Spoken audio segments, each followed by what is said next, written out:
Good afternoon and welcome to Grand Living at Indian Creek's virtual dementia education. Today we will be discussing Dementia Conversations, and with us today is Teri Skoog. She is an Alzheimer's Association volunteer, community educator, and support group facilitator. She is also the Luminations coordinator at Grand Living at Indian Creek. Please welcome Teri Skoog.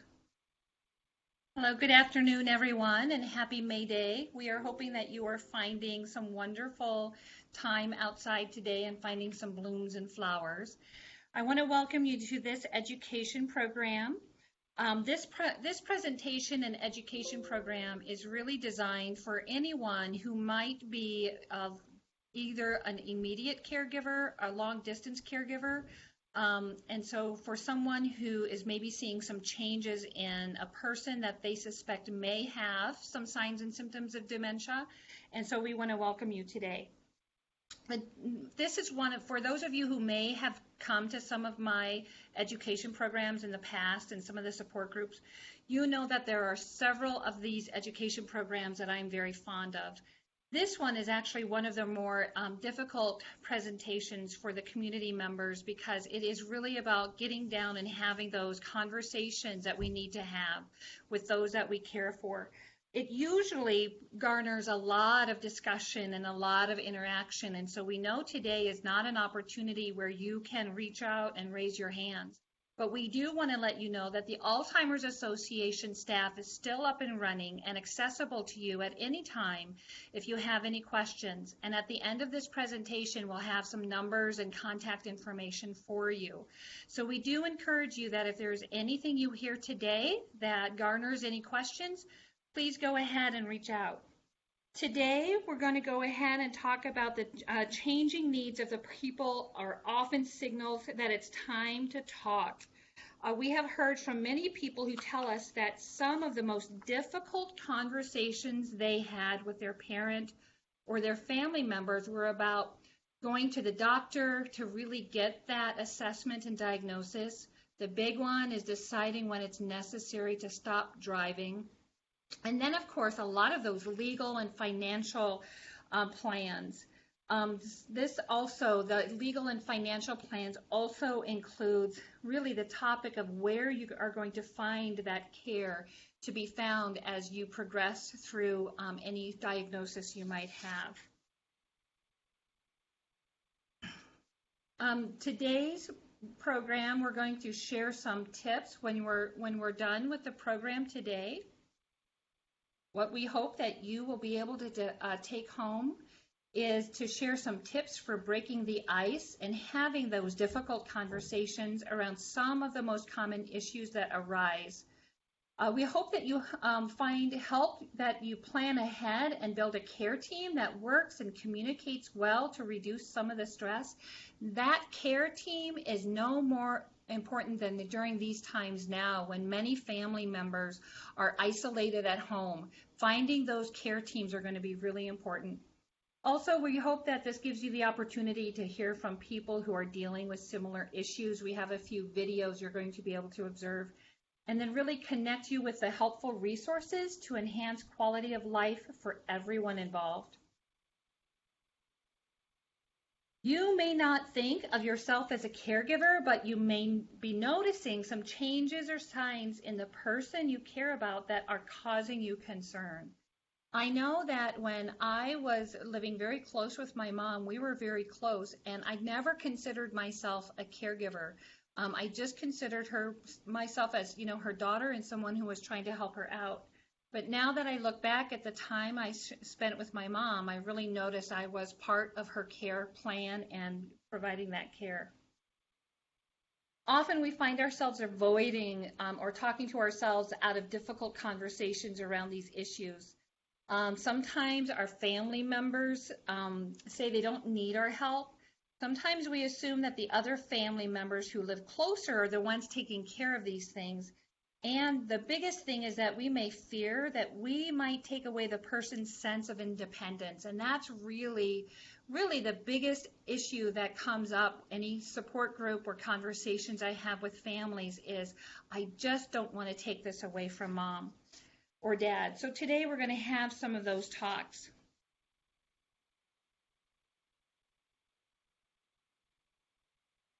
The first thing we're going to talk about is really the sooner the better it is to talk to somebody about what you're seeing. And this can be really difficult because sometimes we don't really pick up on the signs ourselves. I know for myself, I started to pick up little hints and clues here and there that my mom was having some struggles with different areas in her life. Some of the aspects of living independently were becoming more difficult for her. And I found myself just offering a lot of different excuses and never really hanging on. But then finding that time to say, I guess now we really need to start having those conversations. Also, despite the difficulty of these conversations, we may need to take place to ensure a person's safety and well-being. To do that, developing a plan on how to finesse the conversation and how to introduce the topic in a way that will be gentle and minimize that resistance. And those who are closest to the individual are really going to know some of those key words and ways to make them comfortable. For example, asking the person whether he or she would want to know if they have noticed any changes.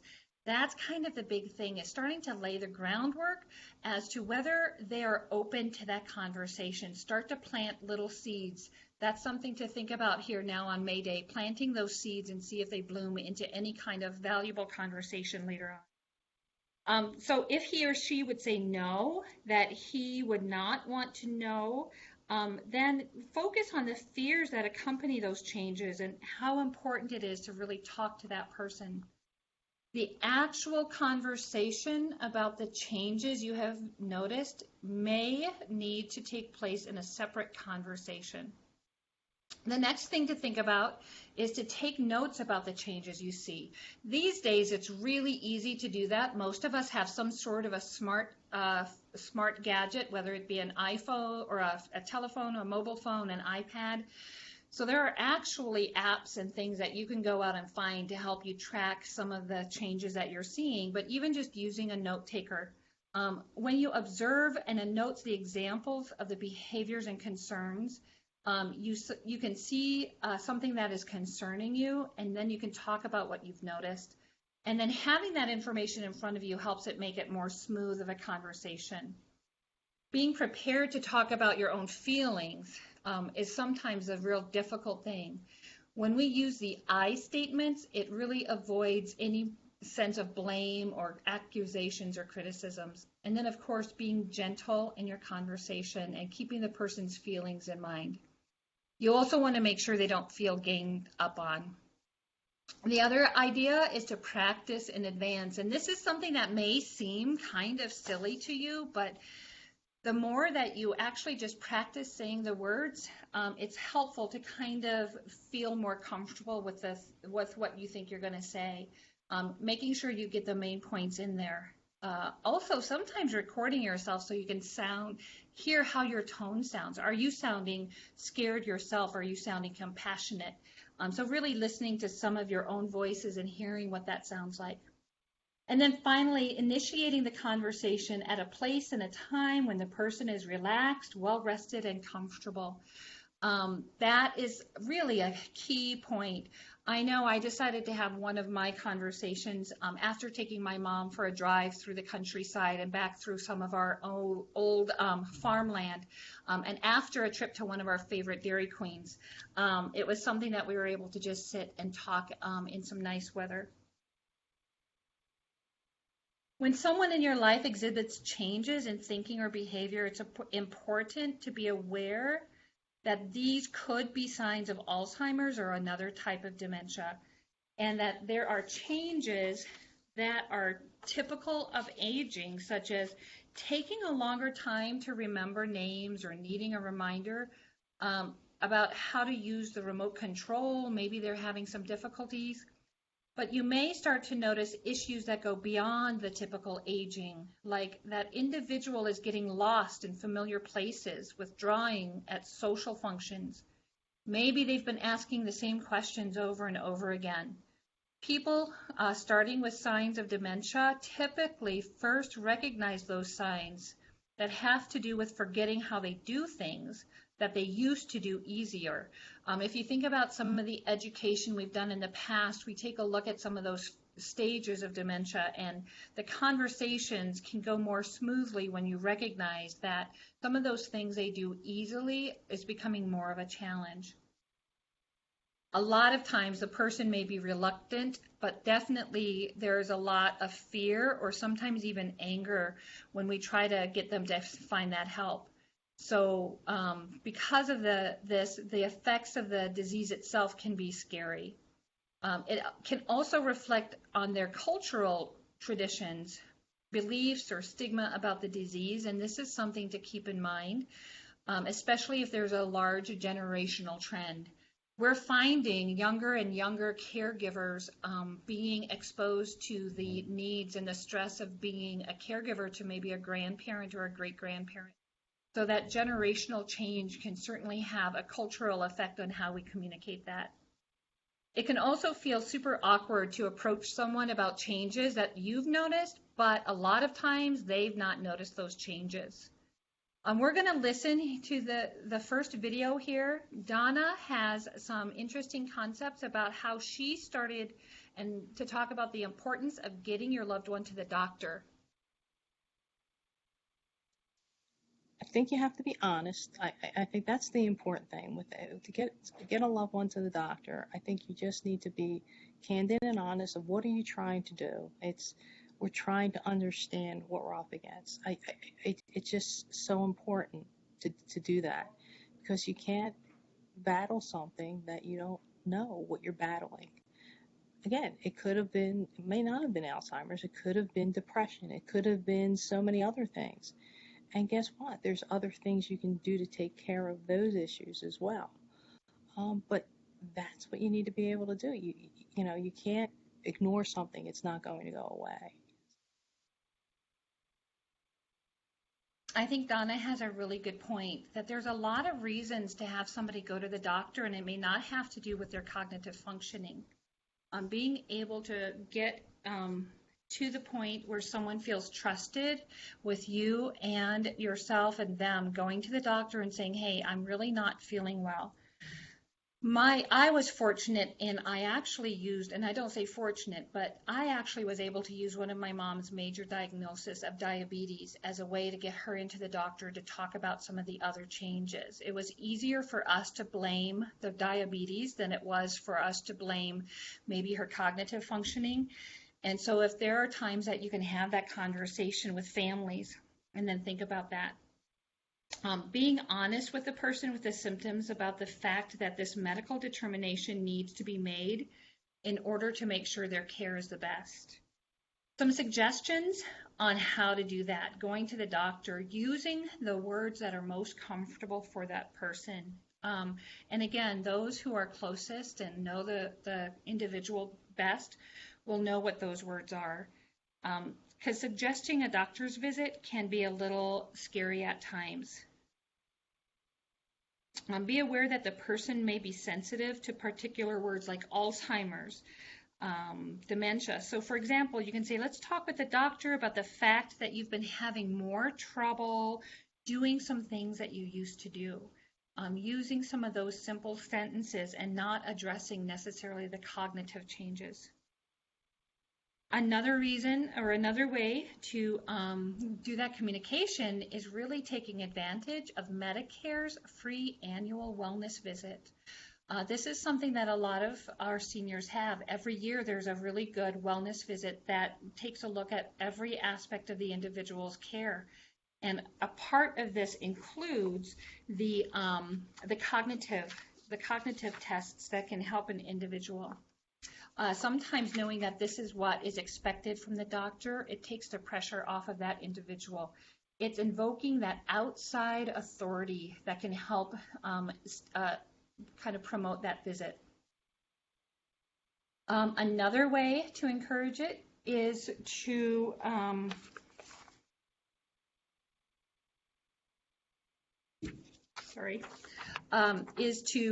go to the doctor's office as part of an outing.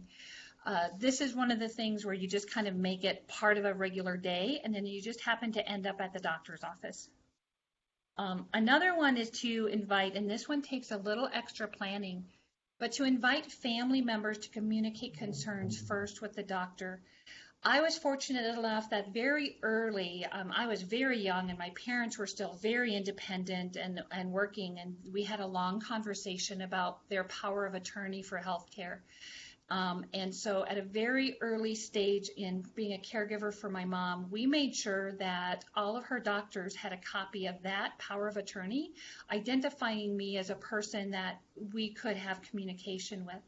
So being able to have some of that conversation with the nurse and the doctor before we showed up, they already knew a little bit about the concerns I had. So they were able to really kind of base their questions when we got to the doctors, making it more of a conversation between her and the doctor than opposed to me talking over her. And that gave her that independence and felt like she was really the one in charge of that doctor's appointment. It's important, though, to remember the HIPAA regulations. So if you don't have an advance directive, that's something we're going to talk about a little later in the education series here.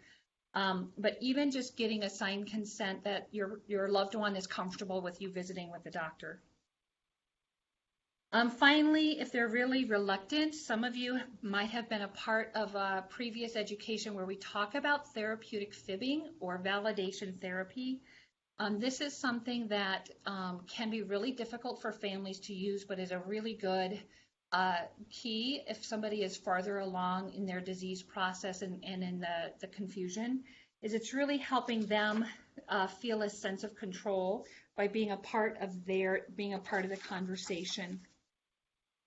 That therapeutic fibbing is really when you contribute to that reluctance by saying, you know what, we're just going to go get your blood pressure done today, or, oh, they have a certain something that you need to do. Or it's really going on that drive and saying you're going to their favorite restaurant, but happening to end up at the doctor and saying we just need to stop and pick something up first. The biggest key is really thinking about planning ahead. And making sure that you have some of those options. I wanted to just kind of put a little extra twist on things, especially in today's situation with a lot of families being isolated and only essential visits happening at the doctor's office.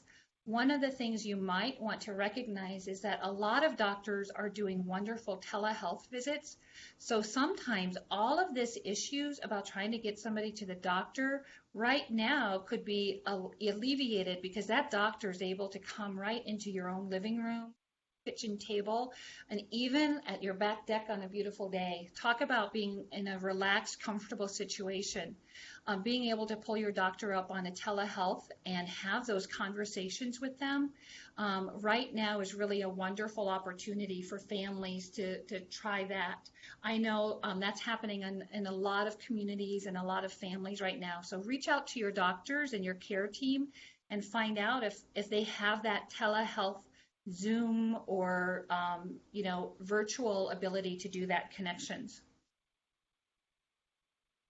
So that's really the conversation about going to the doctor, and we just encourage you to recognize that the sooner you get to the doctor, the sooner you get that diagnosis and that assessment, the sooner you're going to be able to move forward with some other cares.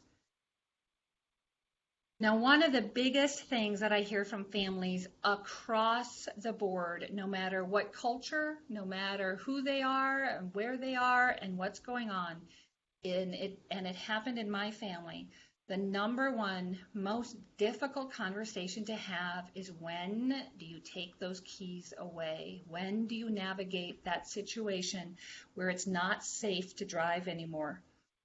We've heard from a lot of people about that conversation, and a lot of times it's because you may notice that your family member's driving has changed.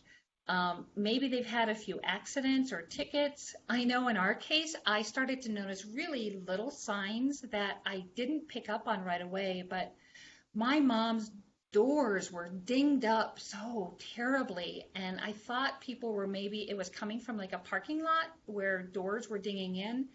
But then we were realizing it was her depth perception and her vestibular change. So when she was turning corners, like at bank tellers, things like that, she was having a hard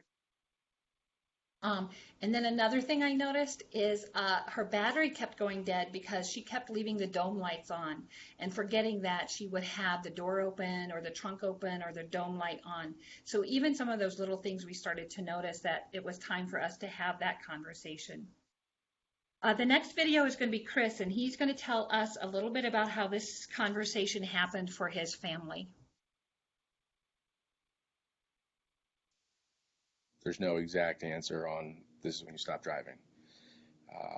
You can tell when coming up to an intersection, as an example, the ability to understand what's going on around you was starting to deteriorate a little bit.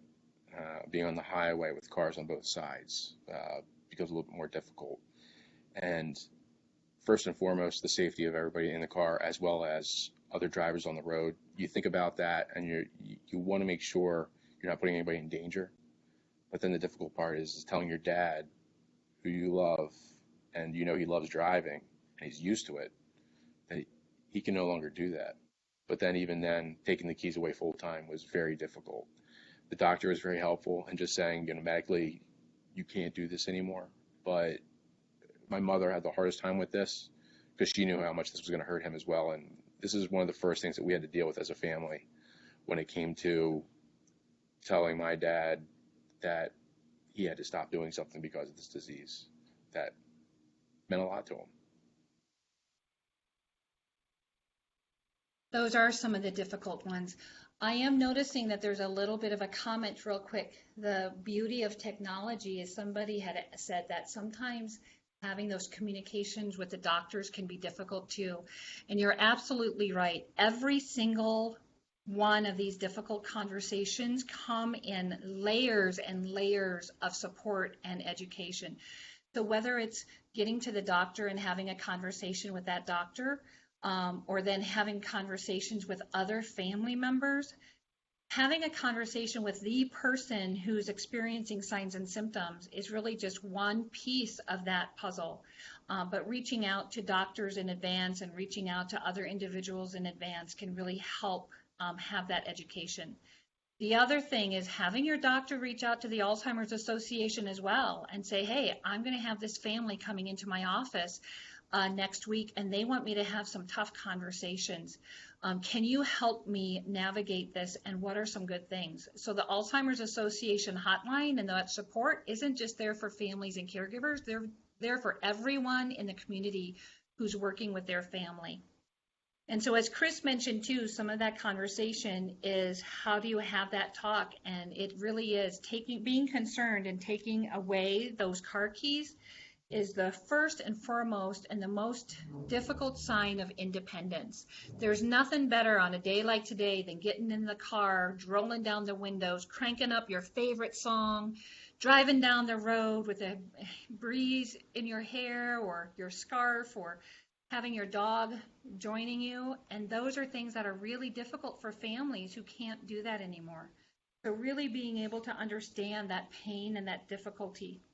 And this is one of the topics that we have a really hard time. In my 30 years of being a social worker and working with families, this topic of driving has been one of the biggest difficult conversations for everyone.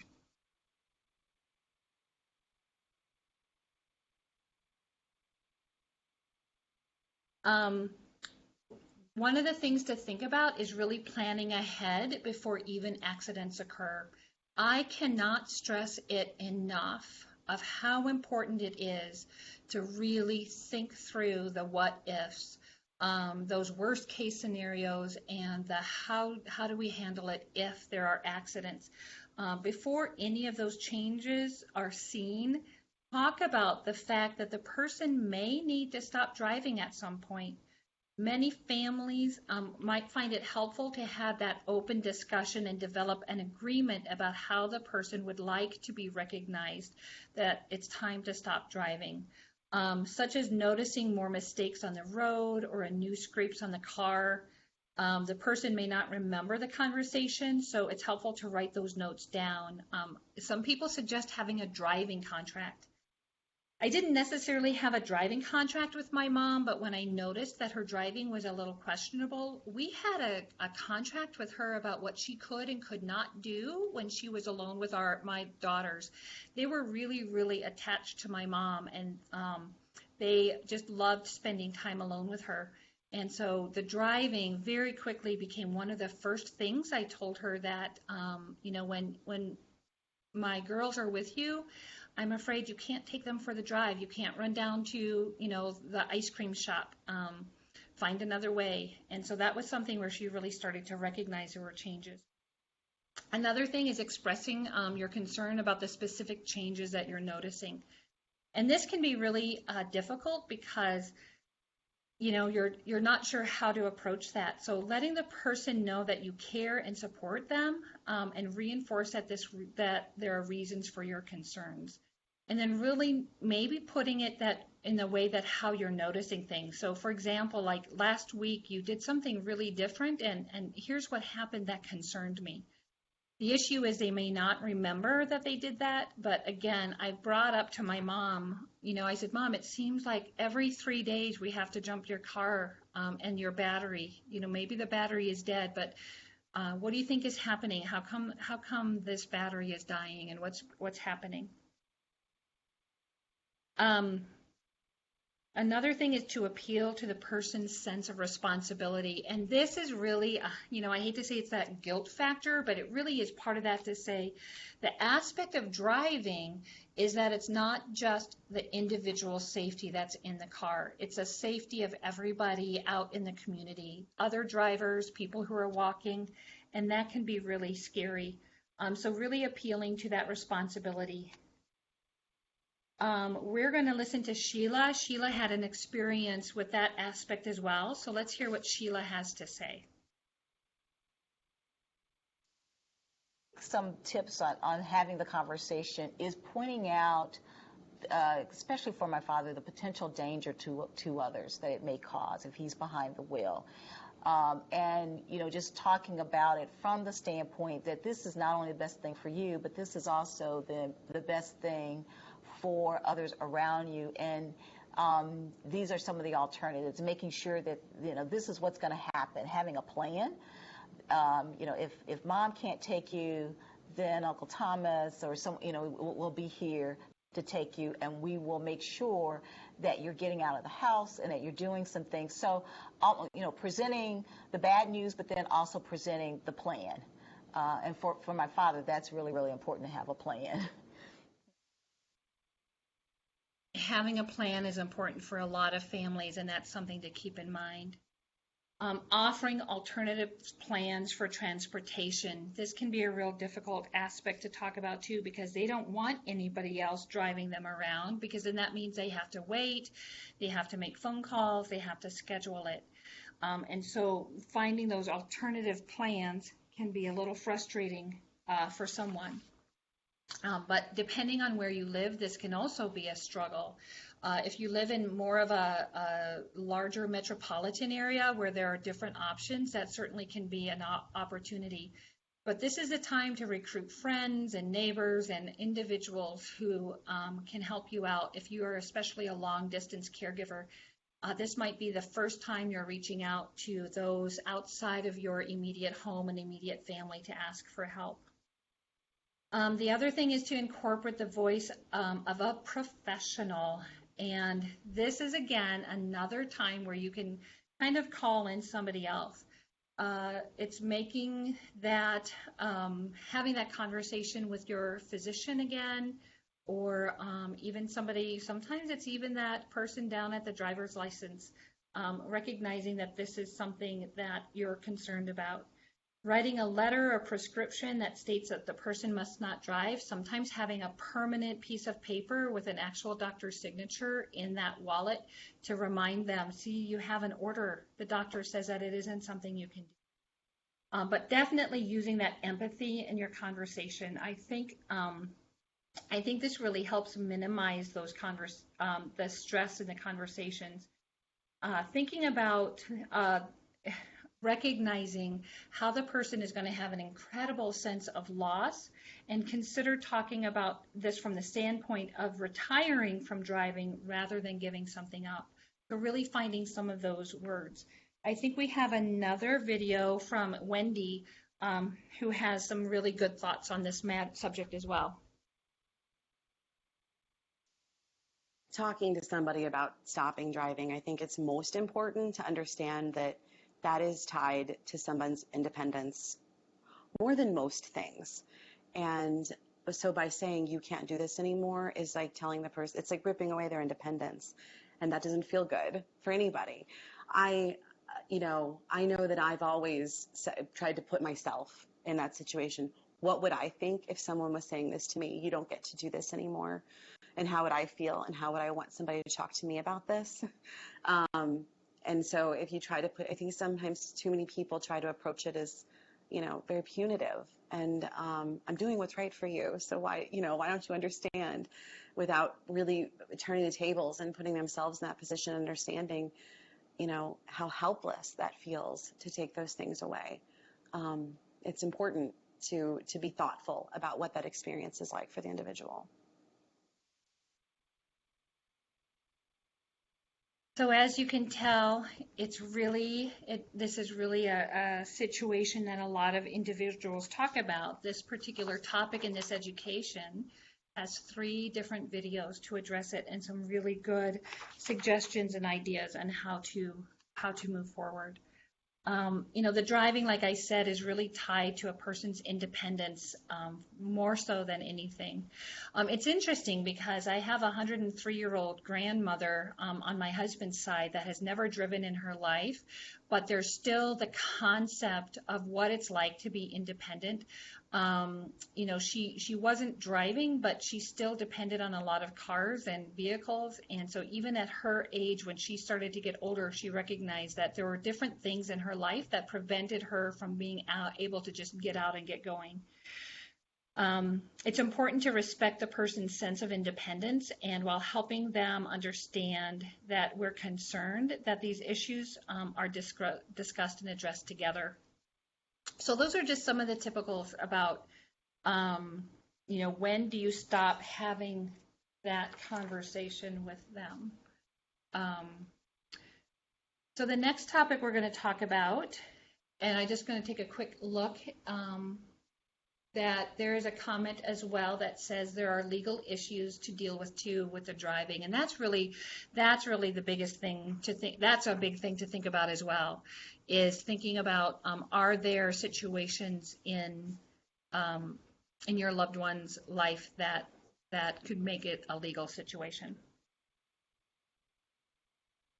So one of the ways that we can all provide ourselves with choices that maintain our independence is really by making plans ahead of time. Again, I can't stress it enough that having these conversations early and often is really the key to helping your loved one and your family and everybody involved make the transition through the different stages of whatever diagnosis they might have easier. One of the ways that we all provide ourselves with choices is to maintain that independence by using legal and financial plans for our future, by taking a look and finding out, by allowing us to be in control. We all have thoughts and opinions about how we want to grow older, who we want our doctors to be, where we see ourselves being, and having those conversations early will be helpful. We're going to go back again to Chris because he has a thought about the legal aspects of being a caregiver. Financially, this disease will increase the cost of living. It's just a fact. So planning for those extra costs is that much more important than what you were planning for before. And so you have to review everything that's in place, see what changes need to be made, both legally and financially, and you have to monitor that going forward afterwards too. I think one of the things in other education that I run into is just some of that reluctance that people have about moving forward with having those legal conversations with your loved ones. The individual who is getting older and maybe experiencing changes in their cognitive functioning really is starting to feel reluctant. They're definitely uncomfortable, and there is certainly a time where they feel like it's intrusive. This is something that comes up a lot in our support groups where it's like, they just want to take over and they're ready to just take over everything. It's important to remember that as a durable power of attorney or any of those legal documents, that makes you part of their team and being a team player and a care partner with them, and helping them make plans more easily for them. It's always good to review any existing documents to make sure that they're current, up to date, especially if an individual is kind of moving from community to community. I was a care planner. I took care of my mom here in the Cedar Rapids area, the Marion Cedar Rapids area, for a long time. But right towards the end of her process, she moved 8 hours away to Grand Island, Nebraska, to be closer to my sister, who was retired and wanted to help out with the caregiving. So a lot of those documents needed to kind of be reviewed, because even though I was her primary power of attorney and my sister was second, we just needed to make sure that team in her care team in Grand Island recognized that Sandy and I were equally available to them to help them out. Some people may have plans in place, but they may still be uncomfortable discussing financial status with you. We all know those individuals who it's like, it's my business and nobody needs to know what's going on in my checking account, and it can be really scary for individuals to feel like people have access to their finances. So talking about it and making those financial plans early just ensures that person's preferences are included in the plans. And that's kind of the direction to go, really making sure that there are some people who are feeling like they are still in control. They're still able to make those decisions. And when they may not remember, or when they may not be able to make that they are entrusted in knowing that they have talked that through with you, and you know that you are respecting their interests. It's important to take the time to have these conversations. And the biggest thing I hear across the board is it's scary. Through tears, through tissues, through clenched fists, through frustrations, having some of these conversations and having to put your trust in someone else can be a scary situation. I know Julie here is the next video that we're going to talk about, and she's going to talk about how we have our friends start this kind of conversation with folks. And really, she has some very powerful points to think about. Here's what I've come to after all of this. That it's the most loving and kind thing you can do for them is to be honest with them and say, this is like a really scary thing. And I feel a lot of discomfort bringing this up to you, but I tell them, if you're going to be the one who's going to take them on this journey, then you have to tell them, I'm going to be here on this journey with you. And there are things that we have to do to get this in place. We're going to go on this journey together. I've told you I'm going to be here with you till the end. So let's get this ready. It's like we're going to go on an ocean ship. We've got to get things packed up. We've got to figure out what we're taking with us. We got to get ready. And the things that we have to get ready, we have to make sure that we know which doctors you're going to be using. I need to get this signed, okay, so that if you go in there and they have to do surgery, for example, I got to have this durable power of attorney for health care for you. I have to have this worked out, okay? Now, if for some reason, okay, you need to go to rehab after something, I have to have these documents here, the financial stuff, so I can get these things taken care of for you while this is going on. I don't want to have anything get in the way of us being able to progress and keep doing this. I said, it seems hard because it's hard in our heads. You know, everybody's read about people who've stolen from elderly people, who've done these horrible things.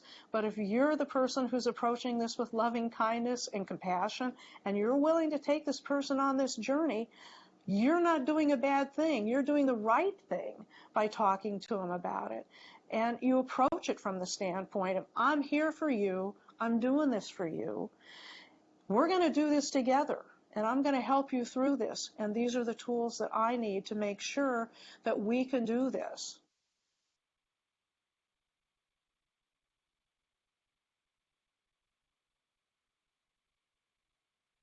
I think Julie has some really good points about doing things together, making sure that they know they're not going to be alone. With several different families and situations and opportunities I've been blessed with, that fear of being alone can be one of the biggest fears that they have. And knowing that they have a strong partner to help them talk through some of these difficult situations. And again, having those conversations early and often. Depending on where you live and where you're watching from today, I know being virtual, we could have many people from all over the state and even maybe outside. So knowing what she had said about knowing where do you want to go if there's an accident? Where do you want to be? There are so many opportunities in communities these days, from home health organizations, skilled facilities, assisted living, and even some of those communities that are more secured for individuals who are progressing in their dementia. The more you're able to research and tour and experience and find that right fit for you, the more you're going to be able to have those conversations and know you're making that right decision for your loved one, not waiting until the accident happened. So again, I think Julie has some very good points there about it's scary, yes, but we're going to do this together, and it's a journey that we're not going to let go of you. Some of the other things to think about is involving others again. Asking those questions about the documents, having individuals help you find them. There are some people who are more organized than others, and we all know those are different personalities. You know, you have that individual who has everything color-coded, filed, and in a safe place, and then you have some that it's in a pile underneath a couple of books on the shelf on the left side next to the globe. So really finding out where are some of those papers and how can you make sure that there are copies and you have everything in hand ready to use. Another thing too is being able to explain to everyone how they can help. What are some of those standard plans, and is that someone you already need to go and have conversations with some legal aspects? Do you need to find a notary? Do you need to rewrite some things? Is there somebody that was addressed and a primary caregiver that is no longer in the picture for one reason or another? Also breaking down the conversation into parts and trying different times and different locations. This is especially important if your loved one or the individual you are caring for is entering maybe that second stage of a cognitive dementia diagnosis. Very, very simple, easy to follow, straightforward, breaking things down for them, and then little bites to chew at a time. It can be very overwhelming for people. And then finally, involving others that are needed, asking financial advisors to help in the conversation, helping your banker to help. Again, if those individuals have your document that says you are a person who can be a voice for this individual, those are individuals that are really helpful to be able to have some of that difficult conversations.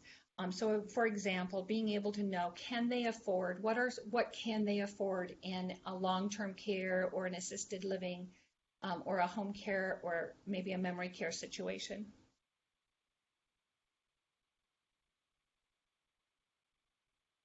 So just having these difficult conversations is a challenge in itself. Caring for someone with Alzheimer's disease or another kind of dementia is a challenge. But there are steps that we can make to make these things easier for you. Taking a look, these next few slides are really going to take a look at who can be on your care team. And individuals might be surprised that it is someone that they haven't thought of that can be one of a huge advocate for you, your family, and then the loved one you're taking care of. But first of all, really understanding that veteran caregivers are telling us that they don't want to do it alone, and they really shouldn't and can't always do it alone. So everyone that can be a part of that team these days, think about those in our community that are stepping up to the plate and delivering meals and offering care and services and being neighborly and all the amazing creative things communities are doing, families are doing to reach out to them and helping them. Another person on the care team is that physician and that medical team. And the medical team doesn't just mean the doctor. That medical team can mean a physical therapist. It can be a home health nurse. It can be a care aide in your community that you might be living in. That medical team can be a chiropractor and an eye doctor, and really getting them educated. Earlier, somebody had said that medical team can be just as difficult to converse with. But again, that medical team doesn't have to do it alone. Having them reach out to some of the best practices and the information that the Alzheimer's Association has to offer can be really helpful. Another aspect of the care team are the peers. And these are people, not only just the peers of you as a care partner, but the peers of the loved one that you're caring for. These are your friends and your coworkers and individuals that are maybe going through the same thing that you're going through. It's a huge support to find that support group that you have where you can kind of debrief and talk about the stress of your day, and know that you won't be judged or critiqued, and that you just need somebody to talk to. Another part of the care team is anyone who is working and a member of the care team that is helping you out in the workplace.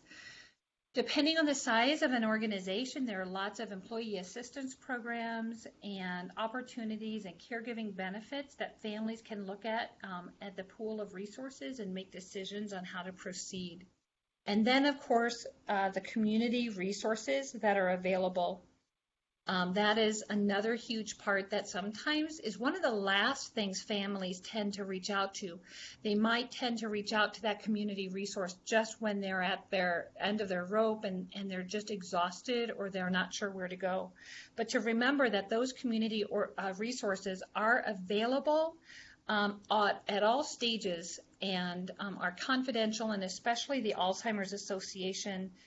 We have the Alzheimer's Association Navigator, and that's a tool to allow you to create a personalized action plan to connect with local resources and really being able to find those. And right now, again, one of the things that's available right now is a lot of these resources are available virtually with a phone call or a Skype meeting. So again, some of this research and some of this help or resources and help can be provided you right there in the comfort of your own home at this point.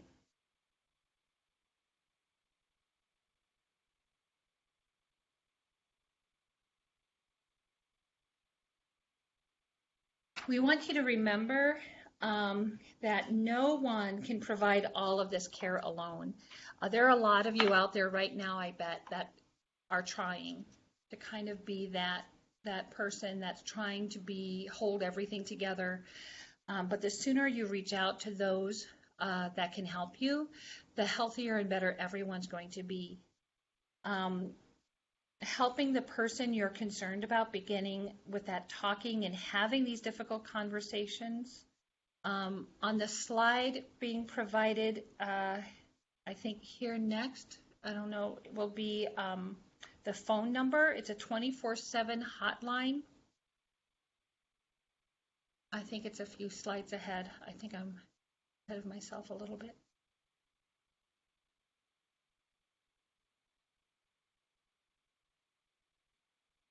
These are all the ways you can get involved. Oh, so here we go. Remembering that you don't have to handle it alone, that you can call the Alzheimer's Association at any time.